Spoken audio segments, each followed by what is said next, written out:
ہلیلویا ہلیلویا۔ خداوند آپ کے ساتھ ہو۔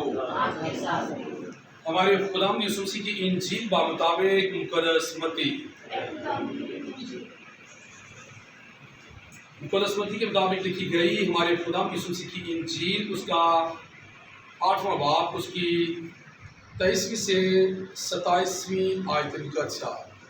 اور جب وہ کشتی پر چڑھا، اس کے شاگرد اس کے ساتھ ہو لیے، اور دیکھو جھیل میں ایسا بڑا طوفان آیا کہ کشتی لہروں میں چھپ گئی، مگر وہ سوتا تھا۔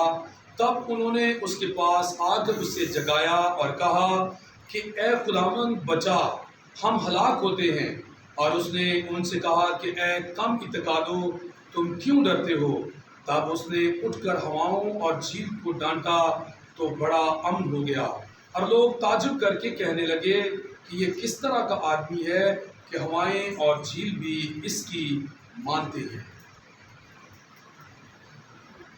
انجیل جلیل کے وسیلہ سے ہم سب کی خطائیں معاف کی جائیں۔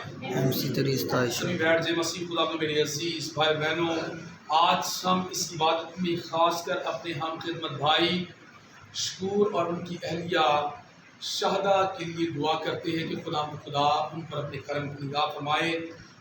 جن نعمتوں کے وہ منتظر ہیں، وہ نعمتیں خدا کی طرف سے انہیں میسر آئیں، تاکہ وہ خدا کے نام کو جلال دیں، ان کی زندگی میں جو ہے امن آئے، تاکہ خدا کی تعریف اور حمد و ثنا وہ لگاتار کرتے جائیں۔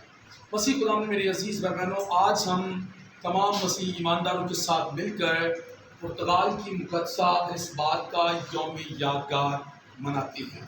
یہ بات یاد رکھیں کہ جو یوم یادگار ہوتا ہے نا، اس سے مراد یہ ہے کہ وہ جس دن خدا میں سوئے ہیں، اس دن کو ہم منا رہے ہیں۔ آج 4 جولائی 1336 میں یہ مقدسہ جو ہے خدا میں سو گئی تھی۔ میں اس مقدسہ کے بارے میں تھوڑا سا ذکر کرنا چاہتا ہوں۔ اس گھرانے سے یا اس مقدسہ کے خاندان میں سے ایک اور مقدسہ تھی، اس کا نام تھا الصبات۔ اس کا نام کچھ اور تھا، لیکن اس کا نام اس لیے الصبات رکھا گیا کیونکہ پہلے ہی ان کے خاندان سے الصبات کے نام سے ایک مقدسہ جو ہے وہ تھی اور وہ ہنگری کی مقدسہ الصبات کہلاتی تھی یا کہلاتی ہیں، جبکہ یہ اپنے کاموں اور افعال کے ذریعے سے 1336 میں 4 جولائی کے روز خدا میں سو گئی۔ تو پھر خدا نے اسے بھی مبارک اور مقدسہ ٹھہرایا، کیونکہ کلام میں لکھا ہوا ہے کہ مبارک ہے وہ جو صلح کرواتے ہیں، کیونکہ وہ خدا کے بیٹے اور فرزند اور بیٹیاں اور بیٹے کہلائیں گے، کیونکہ اس مقدسہ کا جو کام تھا صلح کروانا ہی تھا۔ حالانکہ اس کی شادی ہوئی، یہ 12 سال کی تھی جب ان کی شادی ہو گئی۔ 12 سال کی عمر میں انہوں نے اپنی ازدواجی زندگی کا آغاز کیا اور ایک بادشاہ سے ان کی شادی ہوئی۔ خاندانی طور پر یہ بڑے امیر اور بادشاہوں کے گھرانے سے تعلق رکھتے تھے۔ تو 12 سال کی عمر میں جب اس کی شادی ہوئی تو ان کے ہاں ایک بیٹا ہوا، اور آہستہ آہستہ جب وہ بچہ بڑا ہوا تو اس نے اپنے باپ کے ساتھ مخالفت کر لی۔ باپ کے ساتھ اس کی سلطنت علیحدہ ہوئی، اس کے خامد کی سلطنت علیحدہ ہوئی، یعنی کہ مقدسہ الصبات کے خامد کی سلطنت علیحدہ ہو گئی۔ تو ان سلطنتوں میں آپس میں جنگ چھڑ گئی۔ جب جنگ چھڑی تو یہ جو مقدسہ ہے الصبات، یہ اس جنگ کے درمیان میں آئی اور اس نے وہاں پر صلح کروائی، بیٹے اور باپ کے درمیان میں، اپنے خامد اور اپنے بیٹے کے درمیان میں کیا کروا دی؟ صلح کروا دی۔ پھر ایک دفعہ یہ عمر رسیدہ ہو گئی ہیں، بوڑھی ہو چکی ہیں، بیمار ہیں، بیماری کے عالم میں جا چکی ہیں۔ تو پھر کیا ہوا کہ جو اس کا بیٹا تھا، اس کے بیٹے کی اپنے سسر کے ساتھ جنگ شروع ہو گئی، کیونکہ بڑے بڑے لوگ تھے، بادشاہ لوگ تھے۔ تو جب جنگ شروع ہوئی تو یہ مرنے کی حالت کے قریب تھی، لیکن اس کے باوجود اس نے اس عمل کو جاری رکھا جو خدا نے فرمایا۔ خدا نے کہا کہ جو صلح کرواتے ہیں وہ کیا ہوں گے؟ خدا کے بیٹے اور بیٹیاں کہلائیں گے، کیونکہ وہ مبارک ہے۔ یاد رکھیں، اس نے اپنے بیٹے اور اس کے سسر کے درمیان میں جو جنگ چھڑ گئی تھی، اس کے درمیان میں بھی درمیانی ہو کر کیا کروائی؟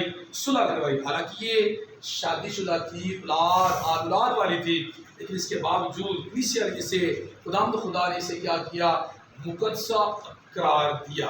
ہماری دعا ہے کہ یہ امن کی پیغمبر تھی، ہماری دعا ہے کہ ان خاندانوں میں جن میں ناچاکیاں، لڑائی جھگڑے، جن علاقوں میں لڑائی جھگڑے چل رہے ہیں، جن چرچز میں ناتفاقییں ہیں، خدا آج تیرے حضور میں سفارش مانگتے ہیں، تیری بندی مقدسہ الاسبات جو پرتگال کی مقدسہ کہلاتی ہیں، ان کی شفاعت کے ذریعے سے ہمارے گھرانوں میں، ہمارے ہر زندگی کے مرحلے میں امن اور سکون اور صلح اور سلام کیا جائے۔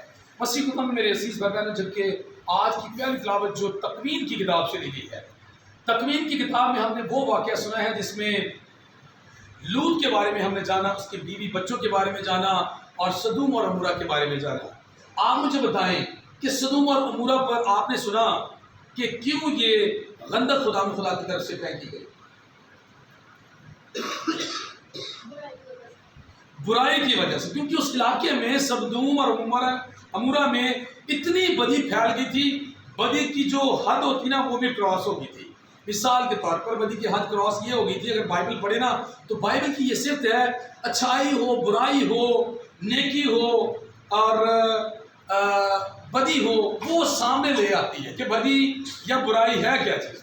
جیسے کہ ہم جانتے ہیں کہ داؤد کے بارے میں ہم جانتے ہیں کہ داؤد کے بارے میں لکھا ہوا ہے کہ وہ خدا کا سورما، وہ خدا کا بیٹا، وہ خدا کا نبی، وہ خدا کی طرف سے امت کے لیے شہزادہ مقرر ہوا۔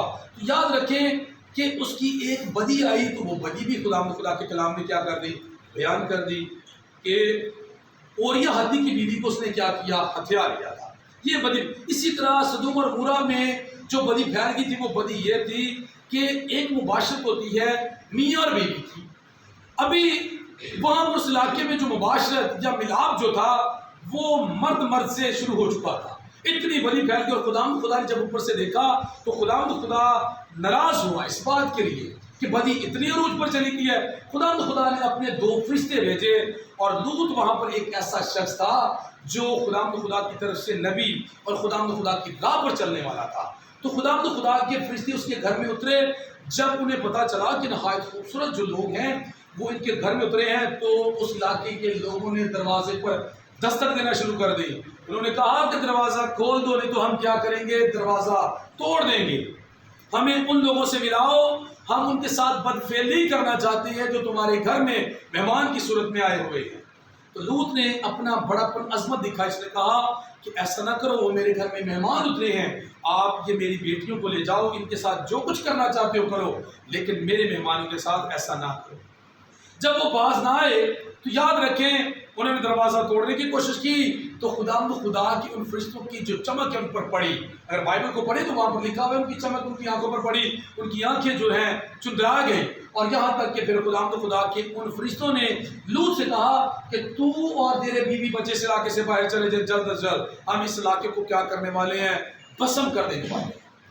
اور لکھا ہوا ہے کہ جب بسم کیا گیا اس کے بیوی بچے تو جا رہے ہیں، 2 بیٹیاں اور بیوی جا رہے ہیں، انہیں یہ سختی سے منع کیا گیا کہ مڑ کر پیچھے نہیں دیکھنا، کہ جو ہم نے بات کہی اس بات پر شک نہیں کرنا، تو تمہاری زندگی میں کیا رہے گا، امن رہے گا، اگر شک کرو گے تو امن نہیں رہے گا۔ تو آپ جانتے ہیں کہ لوط نبی اور اس کی بیٹیاں چلتی رہی، لیکن بیوی نے تھوڑا سا دیکھ کر شک کر لیا، اس نے پیچھے مڑ کے دیکھا کہ آیا کہ غندق گر رہی ہے کہ نہیں گر رہی، اس علاقے کا حال برا ہو رہا ہے کہ نہیں ہو رہا۔ جب اس نے مڑ کر دیکھا، آپ سب نے سنا اور ہماری اس بیٹی نے پڑھا کہ اس کا حال کیا بنا، وہ نمک کا کھمبا بن گئی، ستون بن گئی، یعنی کہ رک گیا اس کی زندگی کا عمل۔ مسیح خدا نے میرے عزیز بھائیوں، آج کی پہلی تلاوت ہمیں اس بات کی دعوت دے رہی ہے کہ ہماری زندگیوں میں اگر کہیں بدی ہے، بدی ضروری نہیں ہے کہ جو بیان کی گئی وہی ہو، بدی یہ بھی ہو سکتی ہے کہ آپ کسی کو اچھا نہ سمجھیں، یہ بھی بدی ہے، ٹھیک ہے نا، آپ کسی سے محبت نہ رکھیں، یہ بھی بدی ہے، آپ کسی کے لیے اچھا نہ سوچیں، یہ بھی بدی ہے۔ یعنی کہ بدی سے باز آنے کے لیے آج ہمیں کہا جا رہا ہے، اگر ہم بدی سے باز نہیں آئیں گے تو ہو سکتا ہے کہ وہ آگ اور غندق آپ کے گھر میں کسی بیماری کی صورت میں ہو، آپ کے گھر میں وہ مفلسی کی صورت میں ہو، یعنی کہ غربت کی صورت میں ہو، آپ کے گھر میں آپ کی در ٹھوکروں کے حوالے سے ہو۔ تو اس بات سے ہم نے گریز کرنا ہے کہ خدا ہمارے گھرانوں میں، ہماری زندگی میں اگر کوئی بدی ہے تو تیرے یسوع نام سے وہ بدی جاتی رہے، اور ہم مکمل توکل خدا پر کریں، کیونکہ آج کی انجیل پاک میں توکل کے بارے میں یہ بات بتائی گئی ہے کہ خدا یسوع مسیح اپنے شاگردوں کے ساتھ جھیل میں جھیل سے گزرتے ہوئے کشتی پر سوار ہیں، دوسری طرف جا رہے ہیں. جب جا رہے ہیں تو خداوند یسوع مسیح کی آنکھ لگ گئی. یسوع مسیح سو گئے. جب یسوع مسیح سو گئے تو ایک دم سے آندھی آئی، طوفان آیا. تو شاگرد بیچارے ڈر گئے کہ یہ کیا ہو رہا ہے. ایک دم سے شاگرد یسوع مسیح کے پاس بھاگ کر گئے اور نے کہا کہ اے خداوند ہم تو ہلاک ہونے والے ہیں، ہمیں بچا. یسوع مسیح نے ان سے ایک ہی بات کہی آج کے دن پاک کے مطابق. یسوع مسیح نے کہا اے کم اعتقادو، اتنا ہی کم اعتقاد ہے تمہارا، کم ایمان ہے، جب میں تمہارے ساتھ ہوں. تو یسوع مسیح نے تمہارے ساتھ وعدہ کیا کہ میں دنیا کی آخر تک ہر روز تمہارے کیا ہوں، ساتھ ہوں. ہمارا اعتقاد پختہ ہونا چاہیے، کم نہیں ہونا چاہیے، چھوٹا نہیں اعتقاد ہونا چاہیے. ہمارا اعتقاد جب چھوٹا ہوگا تو ہماری زندگی میں تنگی، تکلیف، پریشانی، بیماری آئے گی.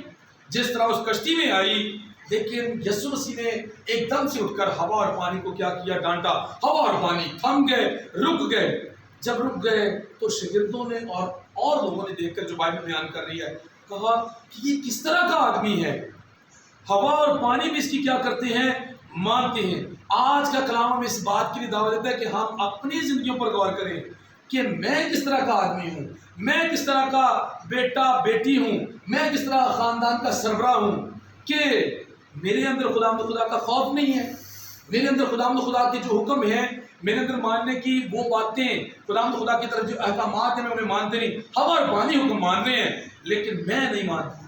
آج کا کلام ہمیں اس بات کے لیے دعوت دیتا ہے کہ ہم اس بات پر غور کریں کہ جس طرح آج ہم نے مقدسہ، جو پرتگال کی مقدسہ اس بات ہیں، ان کی باتوں کو جانا کہ انہوں نے اتفاق کروایا، انہوں نے پیار رکھا، انہوں نے محبت رکھی، انہوں نے امن سکھایا. آج کی جل پاک میں بھی خدا نے امن لا دیا ہے. خدا ہماری زندگی میں بھی امن لائے. اور یہ بات یاد رکھیں کہ جب ہماری ایمان کی کشتیوں میں، جس طرح آج کی کشتی میں خدا یسوع سوار ہیں، اگر خدا یسوع ہمارے ایمان کی کشتیوں میں، ہمارے گرانوں کی ایمان کی کشتی میں سوار ہوں گے نا، تو وہاں کسی قسم کی پریشانی نہیں آئے گی، دکھ نہیں آئے گا، درد نہیں آئے گی، پریشانی نہیں آئے گی. اور میں دعا گو ہوں کہ خدا ہمارے اس درجہ گھر کے تمام لوگوں کے ایمان کی کشتی میں اتفاق لائے، پیار لائے، محبت لائے، تاکہ ہم سب وہ کلام کی بات کو پورا کر سکے جو کلام میں لکھی ہے. یسوع مسیح نے فرمایا کہ تو خداوند اپنے خدا کو اپنے سارے دل، اپنی ساری جان، اپنی ساری طاقت، اپنی ساری عقل سے کیا کر، پیار کر. اور دوسرا حکم اس کی مانند یہ ہے کہ تو اپنے ہمسائے کو اپنی مانند پر پیار کر. اور کلام اس بات کی تصدیق کرتا ہے کہ انہی دو حکموں پر پوری بائبل کا کیا ہے، مدار ہے. پوری بائبل کا جو مرکز ہے نا، یہی دو باتیں ہیں. جو ان دو قاعدوں پر عمل کر لیتا ہے وہ خدا کا بیٹا بیٹی اور خدا کی طرف سے وہ کسی نہ کسی طرح سے خوش قسمت ہو سکتا ہے. میری دعا ہے کہ ہم اس چرچ میں لگاتار خدا کی خدمت کرنے والے بھائیوں کا ساتھ دیں، اور جو لوگ بیٹیاں ہماری خدا کے گھر کی خدمت کرتی ہیں، ان میں اپنا کردار ادا کر کے خدا کے نام کو جلال دے سکیں. خدا مجھے اور آپ کی توفیق دے کہ ہم بھی مقدسہ الاسباط، جو پرتگال کی مقدسہ کہلاتی ہیں، دوسروں کی زندگی میں امن اور سکون لانے والے بنے. جس طرح یسوع مسیح نے بھی آج کی انجیل پاک کے مطابق اپنے شاگردوں کی زندگی میں امن دے دیا، سکون دے دیا. خدا مجھے اور آپ کو بھی ایسا اوزار، ایسا ایک ذریعہ بنا دے کہ ہم دوسروں کی زندگی میں پیار اور محبت لانے والے بن جائیں. مسیح ہمارے خدا کے وسیلہ سے، آمین.